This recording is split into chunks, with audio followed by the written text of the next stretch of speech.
How many of you have a Kia or a retirement account of some sort? A mutual, yeah, good. It's garbage. It was a bullshit thing to rob you. How many of you own a home right now? Let me see a hand.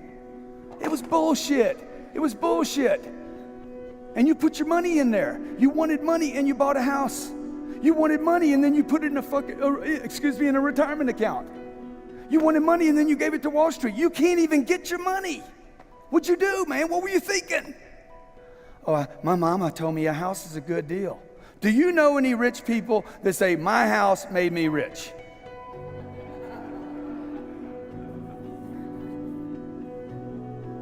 Like if I had my whole career to do over again, I would teach people about money. Because basically what I've done for 30 years, you know, while I was building out these other businesses, I was buying real estate. Every time I'd get a surplus of money, I'd take the surplus of money, I'd push it off to the side, okay? Let me just show you the simplicity of it, okay? First of all, I gotta make more money. Everybody agree? Everybody agree with that? Do you gotta make more money? Because if you don't make more money, you ain't got any money. This is what Susie Orman says. Don't spend your money, don't spend your money, don't spend your money, don't spend your money. You can't afford it, you can't afford it. All she had to do was go make some more money, okay? Right? But what did she tell you? Don't spend it, you can't afford it. The truth is, you need to make more money. Number one, you gotta make more money. Or, in the case, don't make it, you need to collect it. Or get it. Who's got my money? Number two, what do I need to do now? I need to keep the money. It's not big words. And by the way, just because it's not big words doesn't mean it's not valuable. What am I keeping the money for? I didn't say save it, by the way. I said keep it. I don't need you to save money. There is no money made by saving today. How many of you know about compound interest? You're like, compound interest is the holy grail. No, not today it isn't. There is no compound if you're making 0.04% at the bank. Today's Friday's average savings rate in America was 0.12%. That ain't 12%. That's 0.12%. That's not 1.2%. That's 12/10 of 1%. It'd take you 80 years to make 10% of your money. Okay, my mom was earning 10 or 12% 20 years ago. She was earning 10 to 12% in the bank. So every 7 years, that money doubled. You know the rule of 7? The 7, it was a calculator, right? If you earn 10% on your money, every 7 years it would roll over and double. Okay, do this. I think this is like, 144 years to double money. $3 trillion sitting in banks. How many of you have a partner? You have a partner in business. Good. How many of you do not have a partner in business? Let me see your hand. Okay, yeah, you do. It's the bank. You took your money and you trusted a bank with it. What does the bank do? They think the paper's so useless, they get rid of it. You can't get your money back. How many of you saw the video I did where I tried to get $1 million in cash from my bank? Somebody said, Grant, you can't get your money. I said, what do you mean, man? Got me all freaked out. Stopped my whole day. What you mean I can't get my money, man? I saw it on my account, man. And it made me, I hung up the phone with him. I'm like, I wonder if I can get my money. I don't know. The things that I invest in today, I promise you will be around longer than Facebook. Listen to what I'm telling you right now, okay? In your lifetime, there might not be a Facebook. This phone right here, how many believe this phone will cease to exist in the next 20 years? There ain't no way this phone's gonna be around 20 years from now. Okay? The things I invest in will outlive this phone, will outlive Apple computer. That's the only thing. I go out every day. This is how I think about money. I'm running every day for money. I'm fucking busting my ass, man. I'm busting my ass every day. I'm busting my ass. I'm busting my ass, trying to fill up the refrigerator, take care of the kids, get good education for them, fuel the plane up, put fuel in the plane, fly the plane, take care of the plane, wash the plane, invest in my business, right? This is what I'm doing all day long, you know? And then what I'm trying to do really is I'm trying to put this money to use at some point. Okay, I operate with what I call as a 40% point. I'm looking for 40% to save on my income. Whatever it takes, how much money do I need to make so that I have 40% that I can take over here and shove a big giant piece of cake into it? I'll be very honest, I think we're living through the greatest time to be a human ever. I do. We've got problems everywhere. We got genocide in the world. We've got nothing but unlimited problems. But I put things into perspective. Like, I don't know, we got plenty of problems, but the Black Plague was worse, right? We got plenty of problems, but World War II was worse. Like, you know, there's just opportunity because of the internet, not because we've evolved. I don't put this on us. Like, we've still got plenty of but the fact that we have so much opportunity. And so, to me, it's basic. Either you're dwelling and looking backwards or you're optimistic and looking forward. The problem is you grew up in an environment, you grew up with parents that put you on the defense or the offense. And that is really the lottery. The lottery really is who's your mom, right? The lottery is who's your best friend. That's the lottery I think a lot about. And so I have unlimited white male friends who have tons of fucking money in the bank, who fucking lost, who suck, who are in depression because they got the wrong lottery because their mom's broken, because her mom was broken, and because her dad was broken. And so I am the byproduct against all the odds that I had of parents that fucking dominated. Like, my mom is all time.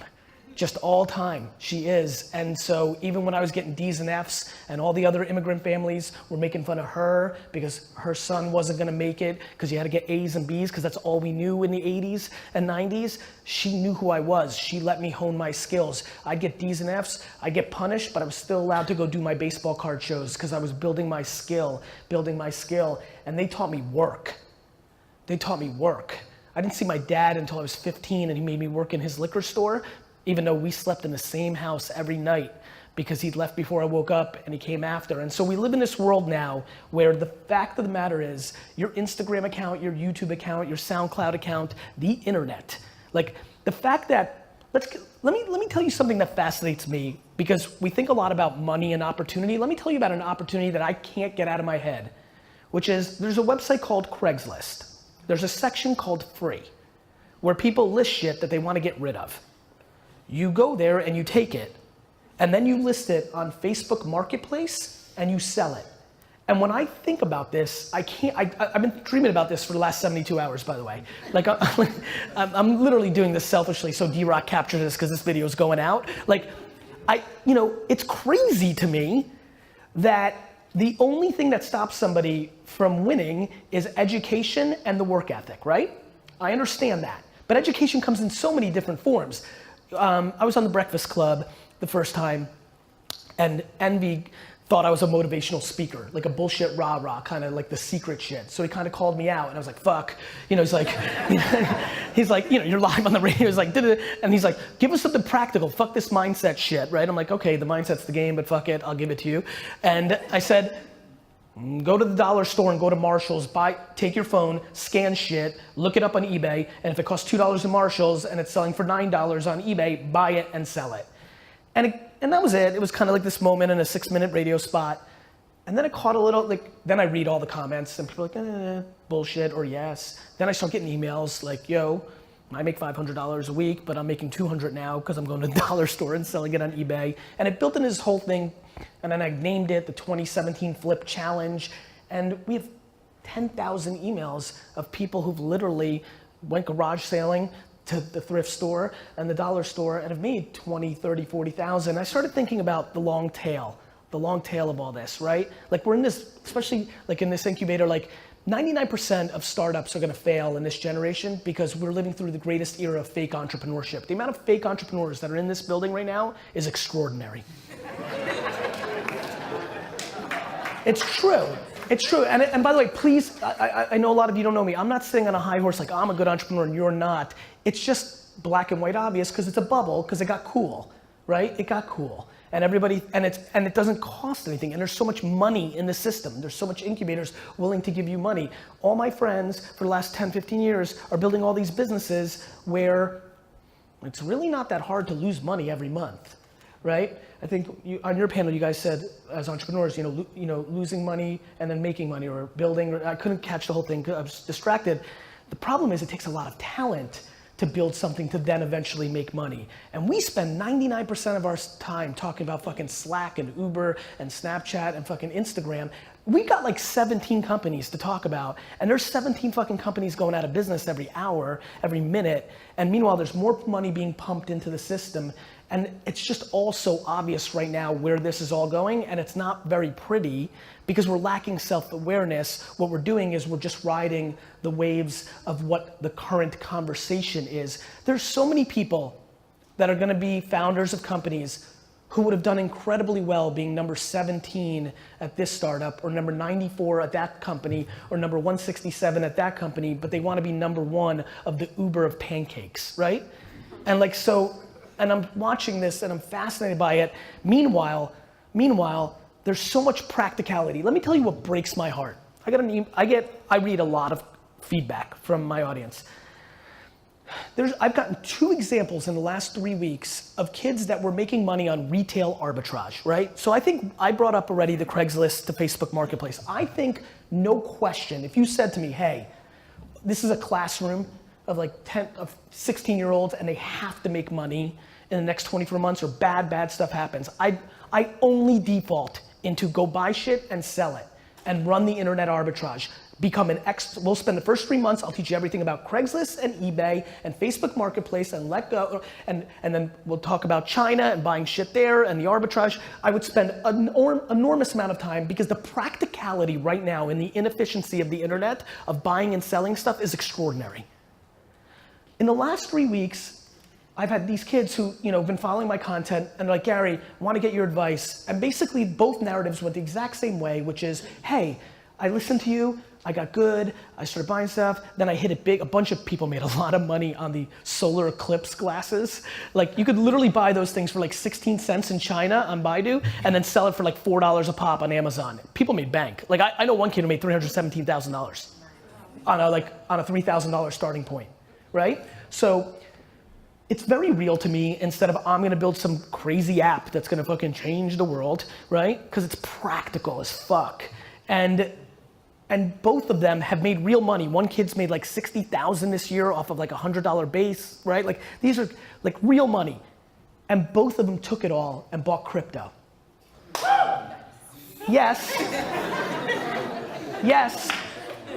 And by the way, I believe in blockchain as a technology out my ass. The part of the story he doesn't know is they bought at 17,000, right? And they bought at 17,000 because they read 400 articles that said it was gonna be 34,000. And by the way, Bitcoin could be 400,000. I'm not sure. I don't know. Here's what I'm disappointed in: short-term thinking. When he goes, who? I'm not mad at him. I'm like, listen, maybe long-term. Like I don't know if anybody's money situation. Let me give you something that will really work for you. If you don't have to take it out of Wall Street, put your money into Facebook and Amazon. And I promise you, unless America melts over the next 7 to 10 years, you'll do well. There's certain things that are just so black and white obvious, right? And then everybody else is looking for a lottery ticket. I used an analogy in a podcast I just did with some good guys, and it hit me, maybe because I was in Miami and stayed at the Hard Rock Casino fucking hotel, which was fucking disgusting. But a lot of people are treating their business the way you go to a casino. Yeah, you could have one night where you took 5,000 from the casino, but why don't you keep going every night and tell me how it works out? They don't build Vegas on us winning. And everybody's treating their business that way right now. Everybody's jumping from trend to trend. They have no foundation of what they're actually doing. They're riding only headlines and they're gonna get exposed. Instead of taking a meaningful step back and doing a lot of thinking about how exciting it is to eat shit. The thing that works for me that I really wished on everybody else is I love the journey. I love the game. I love the struggle. Do you know why I keep doing new things? Because I like when people clown on me. You know why I came out with a sneaker, my own sneaker, especially growing up in that era? Because I knew people were gonna shit on me thinking I had too big of an ego and audacity, and I knew people didn't think it was gonna work. And that's why I did it, because I wanted that struggle. And then the high of outselling Future and Weekends sneakers combined, that high is the greatest. And the low, that's my L. When you love the game that you're in, you win either way. You either win and you get to talk shit, or you lose and your boys get to talk shit and you laugh along with them. The biggest problem right now is insecurity. Everybody's actions are to get shit to close their insecurity. You need a new pair of fucking Supremes because you want to tell people who you are through your Supremes, but you're just fucking disguising your weakness. And so I am absolutely obsessed for people to start talking about self-awareness and patience, because they will work. Now, it might take 15 years, it may take 7, it may take 9, but if you actually take tried and true things like that during a time where there's this much opportunity, it's not sexy to walk around and say, you buy weird like candles in China and sell them on Amazon and make $7,000 a month, but it works. And I've literally sat in rooms and had these one-on-one discussions, and kids have chosen the sexier thing because we're playing one big fucking game of optics.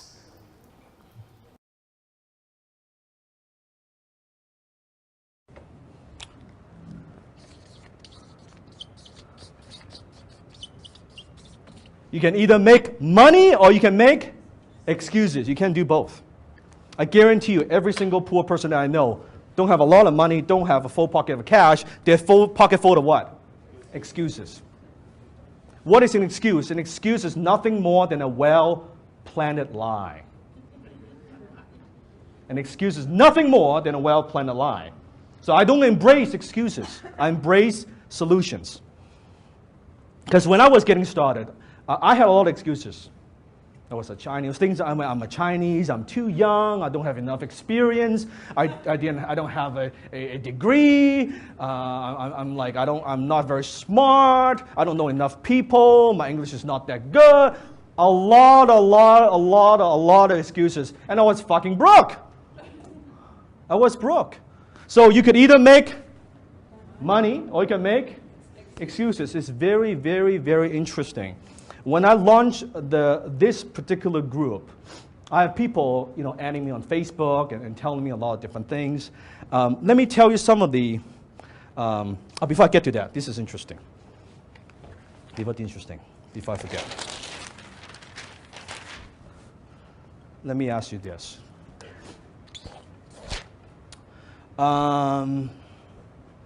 You have people.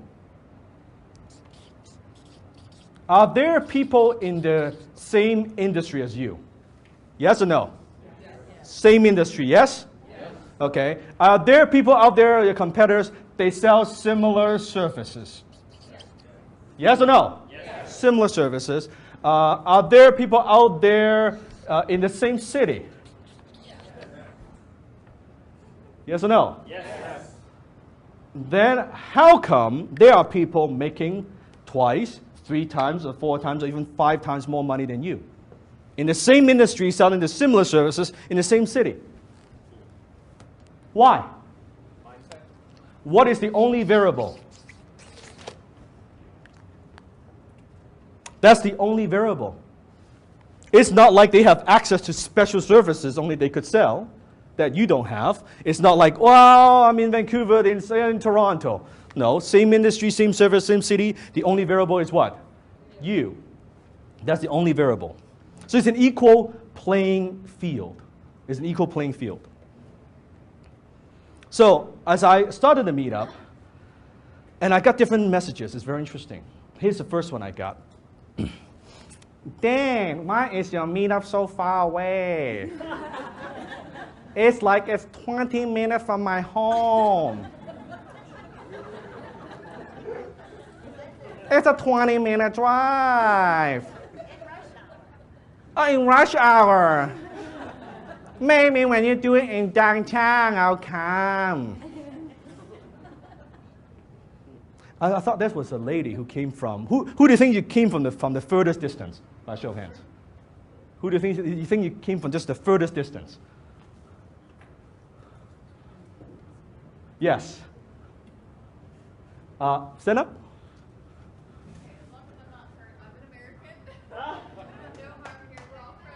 Where you drove from to here? Wow. Washington, D.C. Washington, D.C. In fact, come on up. Let me give you a book, a gift. Come on up. Round of applause. How many have heard of the E-Myth? by Malcolm Gerber. Great book. Awesome. Thank you. Round of applause.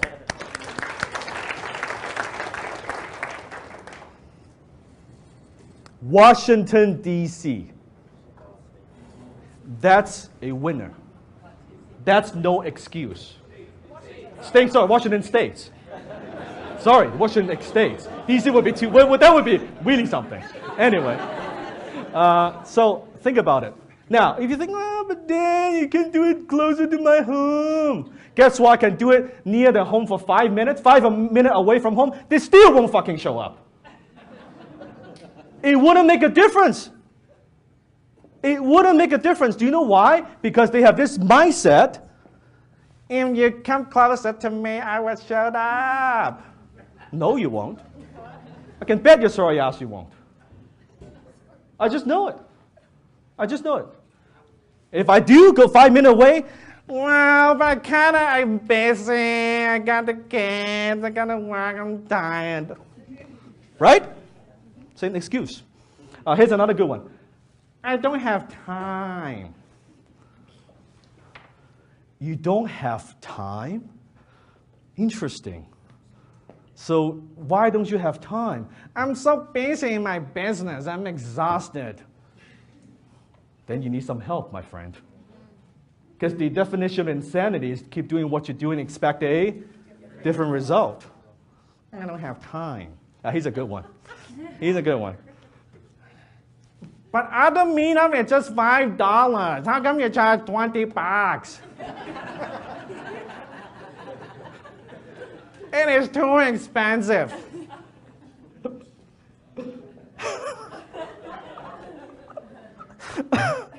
I don't know how to answer that. Well,